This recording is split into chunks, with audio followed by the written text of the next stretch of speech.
नमस्कार दोस्तों, स्वागत है सोमस बायोलॉजी के और एक हेल्थ कंसर्न वीडियो में। और इस वीडियो में आप बात करेंगे क्रिएटिन के बारे में। क्रिएटिन मोनोहाइड्रेट पाउडर तो मार्केट में बहुत बहुत दिनों से हैं और लोग इसको दबा के यूज़ कर रहे हैं। अब क्रिएटिन मोनोहाइड्रेट पर्टिकुलरली जो जिम इंथुसियास्ट है, जो नया जनरेशन है, वो चाहते हैं कि जिम कर ले, बॉडी को अच्छे बनाए, स्ट्रांग बनाए, वेट जिनको नहीं है वेट गेन करे, जिनको ज़्यादा वेट है वेट लॉस करे। ये सारे के सारे चीज़ों में अगर एक चीज़ आता है तो क्रिएटिन पाउडर आता है, वो वे पाउडर आता है, प्रोटीन पाउडर्स आते हैं। अगर आपको प्रोटीन पाउडर और वे पाउडर के बारे में डिटेल में जानना है तो अलग वीडियो इस चैनल पे है, आप डिस्क्रिप्शन में लिंक मिलेगा, आप क्लिक करके देख सकते हो। इस वीडियो में हम बात करेंगे क्रिएटिन पाउडर किस चीज़ का आता है। क्रिएटिन मोनोहाइड्रेट बोल के जो पाउडर मार्केट में आता है वो क्या चीज़ है, बॉडी में कैसे काम करता है और क्रिएटिन की साइड इफेक्ट क्या है, ज़्यादा मात्रा में क्रिएटिन आप लोगे तो आपको क्या दिक्कतें हो सकता है, ये सब कुछ। तो पहली बात आपको जानना है कि क्रिएटिन है क्या। क्रिएटिन एक ऐसा सब्सटेंस है जो बहुत ही एक्टिवली काम करने वाली बॉडी टिश्यू को चाहिए होता है। मतलब जो बॉडी टिश्यू बहुत ज़्यादा मात्रा में काम कर रहा है, बहुत ज़्यादा उसको आप पुश कर रहे हो काम करने के लिए, उसको एनर्जी की डिमांड बहुत हाई रहता है। देखो, बॉडी के अंदर एनर्जी चाहिए होता है किस चीज़ के लिए? मसल को कंट्रैक्ट करने के लिए। मतलब मान लो एक सिंपल सी बात है, यहाँ पर मैं इस हाथ को ऐसे उठाया, ऐसे बेंड किया, ऐसे बेंड किया, ये कंट्रैक्शन है मसल का, राइट। मसल कंट्रैक्शन की वजह से ही हम मसल को मूव कर पा रहे हैं। ये हैंड मूवमेंट भी स्केलेटल मसल का कंट्रैक्शन की वजह से है। बातें कर रहे हैं यहाँ पे भी हमारे जो मसल कंट्रैक्शन की वजह से हो रहा है। ये सारे से सारे की चीज़ जो हम ऐसे रेस्पिरेशन कर रहे हैं, ये भी मसल कंट्रैक्शन के कारण ही हो रहा है। तो अलग अलग टाइप की मसल है बॉडी में, जैसे कि मैंने बताया ये सारे के सारे स्केलेटल मसल है। वैसे ही हार्ट एक मसल से बना हुआ एक स्ट्रक्चर है, वो हार्ट मसल है। तो ऐसे ऐसे अलग अलग मसल्स होते हैं बॉडी में। हमारे जो आंत होता है वहाँ पर खाने को प्रोसेस करने के बाद उसको ऊपर से पूरा एकदम नीचे तक लाना, पेरिस्टालसिस, वो भी होता है स्मूथ मसल द्वारा। तो अलग अलग टाइप के मसल्स है बॉडी में, वो अलग अलग काम करते हैं। मगर मसल को जब आप इंटेंसिव काम करवाओगे, मतलब आप जिम जा रहे हो हफ्ते में 5 दिन, कोई कोई तो 7 दिन भी जाता है, तो वो चीज़ एक्चुअली गलत है। क्यों है मैं अलग अलग वीडियो में बताऊंगा। 5 दिन 4 दिन आप जिम कर रहे हो, आप बॉडी में बहुत ज़्यादा मात्रा में वेट ले रहे हो, वेट लिफ्ट कर रहे हो, तो वो सारी चीज़ नॉर्मल नहीं है ना। बॉडी के लिए वेट लिफ्ट कर रहे हो, बहुत ज़्यादा भाग रहे हो, बहुत ज़्यादा साइकिलिंग कर रहे हो, तो जब ये कर रहे हो इसका मतलब आपके बॉडी के जो मसल है उसको हम काम पे लगा रहे हो, राइट। आप काम करने के लिए बोल रहे हो। नॉर्मली बंदा कोई बात कर रहा है, कोई चल फिर के कोई किसी भी जगह पे जा रहा है या फिर दौड़ रहा है, ये सारे नॉर्मल चीज़ें हैं, बॉडी की फंक्शंस है, मसल की फंक्शंस है। आप जब जिम पे जा रहे हो तो टारगेटेडली आप बॉडी की मसल्स को बोल रहे हो कि आप ज़्यादा काम करो। आप ज़्यादा वेट ले रहे हो तो आप बोल रहे हो कि बाइसेप्स को ज़्यादा काम करो, ये जो बाइसेप इसको ज़्यादा काम करो, ट्राइसेप को ज़्यादा काम करो। तो जब ये मसल्स को आप ज़्यादा मात्रा में पर्टिकुलरली काम करने को बोल रहे हो तो उसका जो एनर्जी की डिमांड है वो भी ज़्यादा होगा, क्योंकि ये मसल कंट्रैक्शन के लिए एनर्जी चाहिए। विदाउट एनर्जी होगा नहीं। तो जितना एनर्जी आप में है उतना आप फास्ट मसल कंट्रैक्ट करेंगे, आप काम कर पाओगे। जिनमें एनर्जी कम है देखेंगे तो वो ऐसे फीका पड़ेगा, वो काम नहीं कर पाएगा। सिंपल सी बात है, हर किसी को पता है। अब बॉडी में ये जो एनर्जी चाहिए, ये एनर्जी एक फॉर्म में मौजूद होता है जिसको एटीपी बोलते हैं, एडेनोसिन ट्राइफॉस्फेट। अब एटीपी को बोला जाता है कि बॉडी की एनर्जी करेंसी। जैसे कि हम कंट्री में, हमारे देश में करेंसी एक नोट है, हम नोट दिखाते हैं तो चीज़ें मिलते हैं, वैसे ही बॉडी के अंदर एनर्जी के बिना कुछ काम नहीं होगा और एनर्जी का करेंसी है एटीपी। आपको एटीपी दिखाना है कि भाई हमारे पास एटीपी है तो ये काम बनेगा, मसल कंट्रैक्शन होगा, वरना नहीं होगा। तो इसी के कारण स्केलेटल मसल को कंट्रैक्ट करना है तो एटीपी चाहिए। अब एटीपी कहाँ से आता है? खाने से। अब खाना खाते हो, उसको डाइजेस्ट करते हो, उसके बाद उसका मेटाबॉलिक प्रोसेस होता है, उसके बाद एनर्जी जनरेट होता है, एटीपी के फॉर्म में एनर्जी जनरेट होता है। अब ये जो एनर्जी एटीपी के फॉर्म में जनरेट होता है, इस एटीपी को यूटिलाइज करके बॉडी काम करता है, मसल्स काम करते हैं। हर एक चीज़ बॉडी के अंदर जो एनर्जी ड्रिवन है वो एटीपी से यूटिलाइज करके करता है। अब ये एटीपी बॉडी में तैयार होना बहुत इंपॉर्टेंट है। जिस मसल को आप ज़्यादा मात्रा में काम करने को बोल रहे हो, ओवर टाइम करने को बोल रहे हो, उनको आपको एटीपी की सप्लाई देना है, उसको आपको एटीपी प्रोवाइड करना है। विदाउट एटीपी होगा ही नहीं। अब एटीपी बॉडी में तैयार होना तो नॉर्मल प्रोसेस है, खाने से होता है। तो खाने में कार्बोहाइड्रेट हो सकता है, फैट हो सकता है, प्रोटीन हो सकता है। उसको खाने के बाद डाइजेशन होता है, डाइजेशन के बाद एटीपी तैयार होता है ना। तो एटीपी जब तैयार होगा मेटाबॉलिज्म के बाद, वो एटीपी को यूटिलाइज करेगा वो मसल। अब ये एटीपी तैयार करने के लिए क्रिएटिन काम करता है।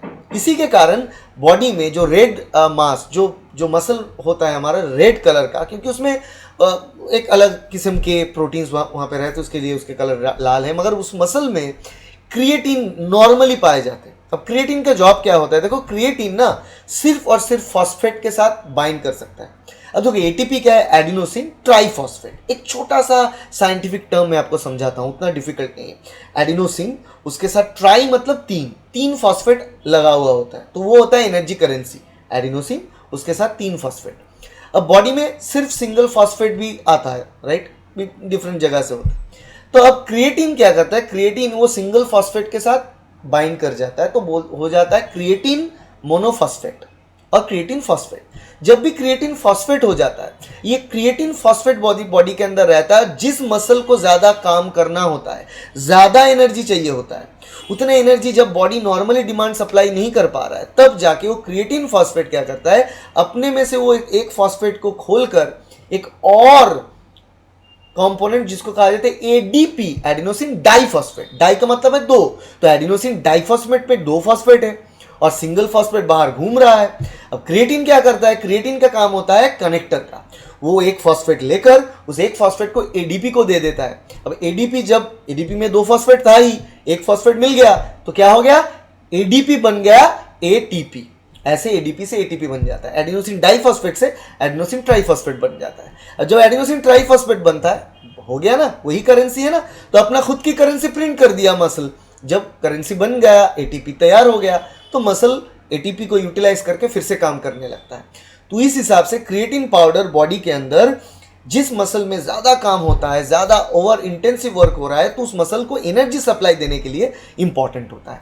नॉर्मली लाल मांस में ये बहुत ज्यादा होता है, रेड मीट, कुछ फिश में भी बहुत मात्रा में क्रिएटिन मौजूद होता है। तो प्रोटीन रिच खाने में एटीपी क्रिएटिन मौजूद होता है, तो इसी के कारण क्रिएटिन आप खाने से हमको मिल जाता है।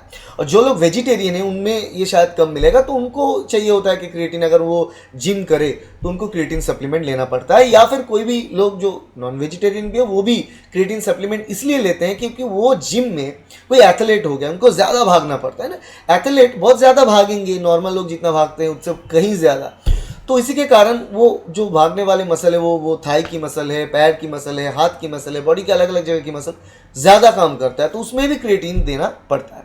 तो उन लोगों में क्रिएटिन सप्लाई देने के लिए, वो मसल को ओवर टाइम काम करवाने के लिए क्रिएटिन सप्लीमेंट चाहिए होता है। अब ये क्रिएटिन सप्लीमेंट उन लोगों को चाहिए होता है, क्रिएटिन सप्लीमेंट उन लोगों को मिल जाता है।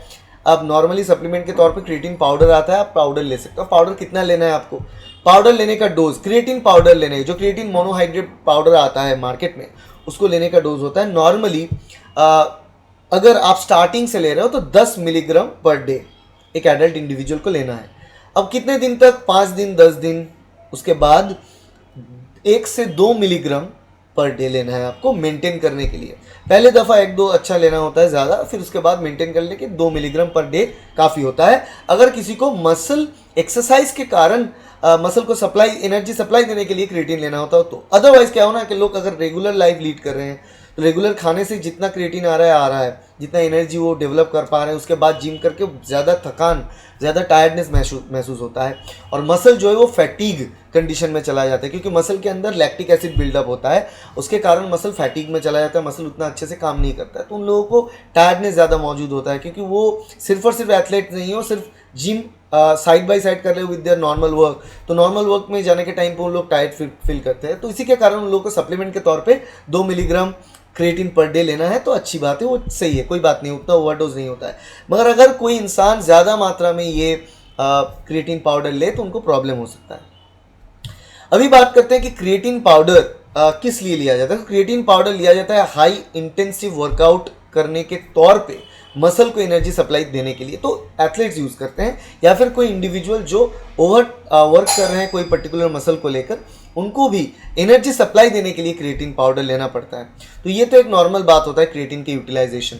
इसके अलावा भी क्रिएटिन यूटिलाइजेशन की कुछ और चीज़ें हैं, जैसे कि मल्टीपल स्क्लेरोसिस, ALS, ऐसे डिजीज़ में भी क्रिएटिन दिया जाता है। 10 मिलीग्राम से 15 मिलीग्राम पर डे डोजेस दिया जाता है।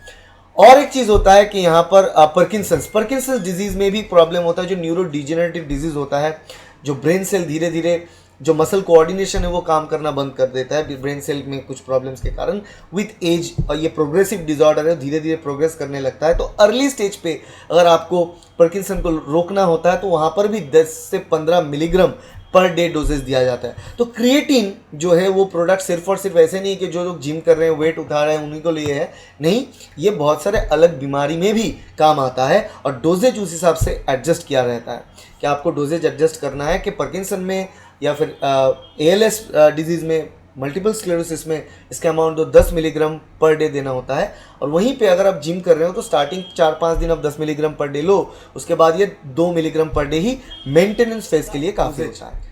अभी बात करते हैं कि एक्चुअल चीज़ों के बारे में। लोग सोचेंगे कि अभी एक्चुअल चीज़ इतना देर में मैं आया हूँ कि बात कर रहा हूँ कि साइड इफेक्ट्स ऑफ क्रिएटिन। देखो साइड इफेक्ट्स लास्ट में बोलना है, क्योंकि मेरा जो काम है यहाँ पर आपको समझाना कि क्रिएटिन कैसे काम करता है।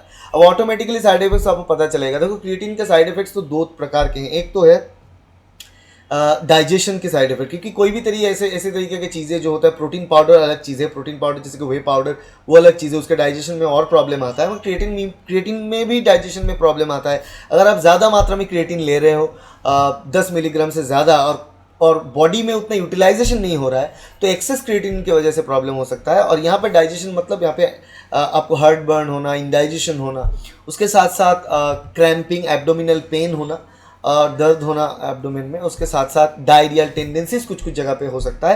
तो ये सारे प्रॉब्लम्स क्रिएटिन ओवरडोज में हो सकता है। उसके अलावा जो प्रॉब्लम होगा कि ज़्यादा मात्रा में क्रिएटिन ले लिया और आपके मसल को भी उतना काम नहीं करना पड़ रहा है, तो उतना क्रिएटिन क्या करेगा बॉडी में आकर, उतना क्रिएटिन बॉडी में आकर फॉस्फेट के साथ बाइंड करेगा तो ATP तैयार करने में लगे रहेंगे। तो वहाँ पर आपकी बॉडी में over excessive amount of energy generate होने के कारण क्या हो सकता है, आप ज़्यादा कार्डियक एक्सरसाइज कर रहे हो तो आपको हार्ट अटैक आ सकता है। हार्ट की जो रिदम है वो चेंज हो सकता है, जिसको हम एरिथमिया बोलते हैं, राइट, कार्डियक एरिथमिया। तो कार्डियोमायोपैथी, तो ऐसे चीज़ें होते हैं, कार्डियोमायोपैथी जिसके हार्ट अटैक के कारण है। तो हार्ट अटैक हो सकता है अगर कोई ज़्यादा मात्रा में क्रिएटिन ले रहा है, उतना उस हिसाब से वो जिम, उस हिसाब से एक्सरसाइज ठीक से प्लान नहीं कर रहे हैं, तो उनमें ये हो सकता है।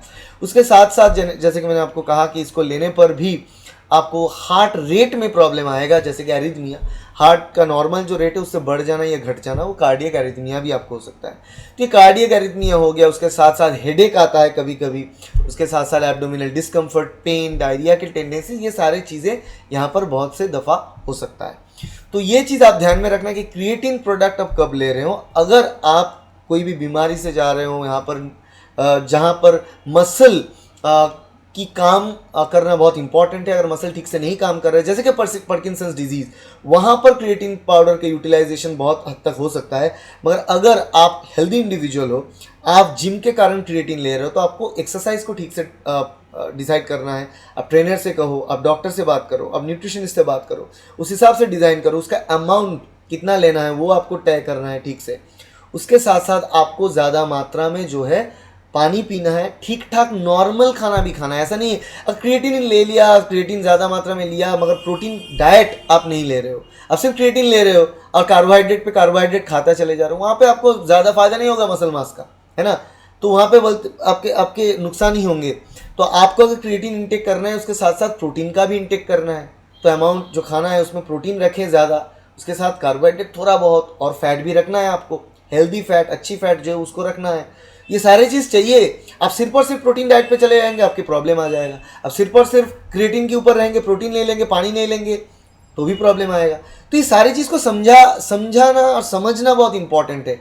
इसी के कारण वीडियो लॉन्ग हो रहा है कि आप चीज़ को समझो कि क्रिएटिन का काम क्या है, प्रोटीन पाउडर्स का काम क्या है बॉडी में, कैसे ये काम करता है भाई। और एक क्रिएटिन का जो यूटिलाइजेशन है बॉडी में, उसमें मसल इन्वॉल्व है, आपकी किडनी इन्वॉल्व है, आपकी लिवर इन्वॉल्व है, आपका पैनक्रियास इन्वॉल्व है। 4 बहुत ही इंपॉर्टेंट ऑर्गन आपकी इन्वॉल्व है ये क्रिएटिन को यूटिलाइज करने में और प्रोटीन यूटिलाइज करने में, यूरिया प्रोड्यूस करने में। तो ये 4 हेल्दी ऑर्गन को आपको हेल्दी रखना है।